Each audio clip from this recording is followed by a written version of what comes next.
Welcome to the second National Day of Action for Refugee Health. My name is Hassan Sheikh and I'm a resident at the University of Toronto. And as a resident, I've worked with doctors across the city, and all of them have had difficulty understanding these cuts. And so residents like myself have joined doctors, have joined nurses, social workers, midwives, dentists, pharmacists, and many, many more to stand up against these unfair and dangerous cuts. And we are calling for a full reversal of the cuts to the interim federal health program. We are here in Toronto today, and we are here in Canada, proud that it is a country known for its tolerance and its diversity.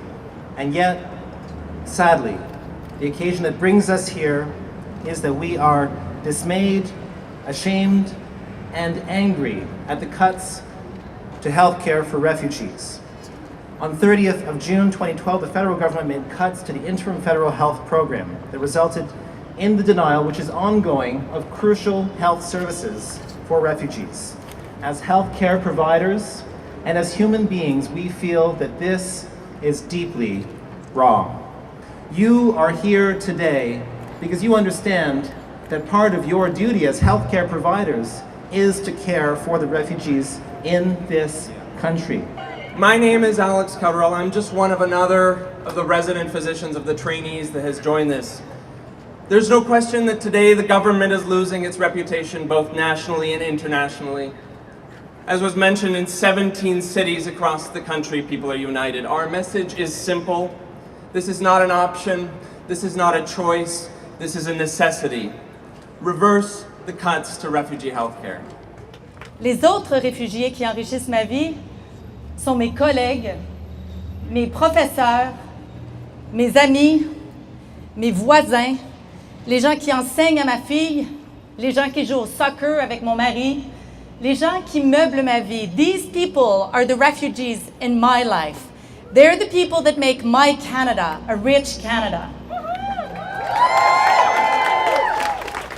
Le courage des réfugiés, bien entendu, ceux qui ont survécu à des atrocités, qui ont eu l'endurance de venir s'établir ici. The courage of the refugees, of course, who came here. Mais aussi, Monsieur Kenney, aussi votre courage et le courage de tous les élus de renverser cette décision et de donner à ceux qui en ont besoin les soins dont ils ont droit. The courage also for Jason Kenney to reverse this decision and give refugees what they need. And lastly, C for Canada, because this Canada is our Canada. We decide what we need for our communities. We need to stand up and we need to continue with a C for Canada. Thank you. Last week, Minister Kenney stated that he hasn't cut refugee health insurance. This is the typical propaganda that has been disseminated by the government since these cuts were announced last year. No cuts to refugee health insurance, Minister Kenney? Tell that to the woman who was used as a sexual slave in her country of origin. She fled in the middle of the night and came to Canada where she thought she'd be treated humanely. Perhaps when she didn't have insurance to see a doctor to tend to her pregnancy, a pregnancy that was a result of sexual violence. Perhaps then she should have called Mr. Kennedy and he could have explained that he hasn't cut insurance for refugees. Minister Kenney states his cuts only apply to failed refugee claimants and bogus refugees. Come clean with the Canadian people. This policy is flawed, it's mean-spirited, and it's cruel, and you know it. Stop your attempts to score political points on the backs of some of the most vulnerable amongst us. Stop your bogus propaganda. The Minister of Citizenship, Immigration and Multiculturalism says the doctors are, quote, purposely altering the facts, that the doctors are liars. It is time for the government to stop using the money of taxpayers to spread distortions and falsehoods about refugee care. The minister has shown an unprecedented degree of contempt for the national leadership of nurses, doctors, pharmacists, and other professions, and these attacks must stop.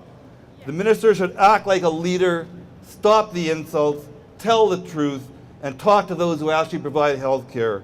So I work as a perinatologist. I take care of women who have complicated pregnancies.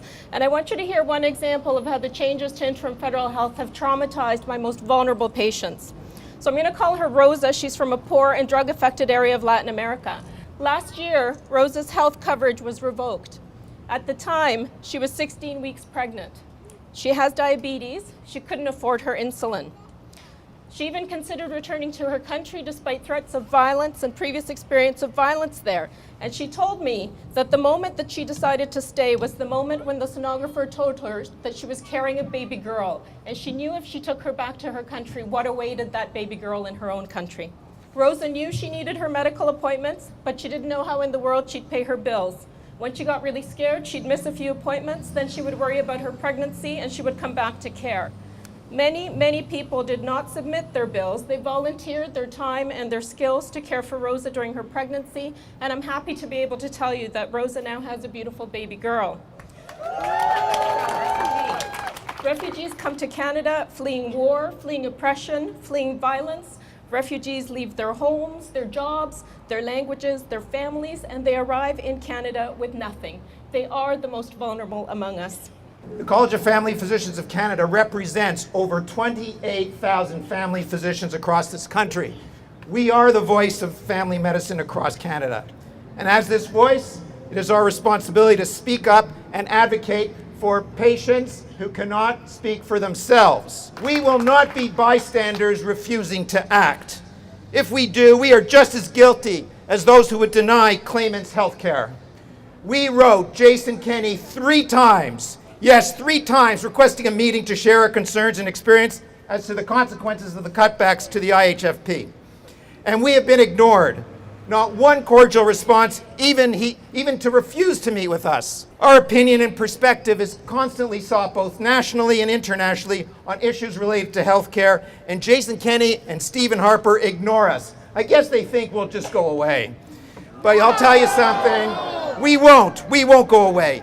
We stand with you all today to demand that the decision to refuse health care for refugee claimants under the IFHP be reversed. It's an absolute privilege to stand here today and represent healthcare communities at large, specifically nurses and nurse practitioners and Canadian citizens. But mostly it's a privilege to stand here in solidarity with the over 25,000 refugee claimants who make long, often dangerous journeys to claim refuge in Canada each year. Everyone has the right to medical care and necessary social services, and the right to security in the event of sickness, disability, and old age. This is the UN Declaration of Human Rights. What a massive contradiction within our own country. Jason Kenney thought that we would disappear. Last year when we came here, he dismissed us, and he tried to dismiss us, saying that we were just a bunch of uninformed Canadians about the changes that he were about to make to impact and devastate the lives of refugees in this country. We are here to say we will not go, Jason Kenney, you will. What we know is that the denial of health care for refugees, Bill C-31, is part of a crackdown on refugees in this country. But the government did not count on our relentlessness nationally in mobilizing against these cuts and changes. We will not be bamboozled and manipulated to remain silent while the rights, dignity, and life of those fleeing persecution and seeking safety are threatened. Our presence here is saying something to Jason Kenney and this Conservative government.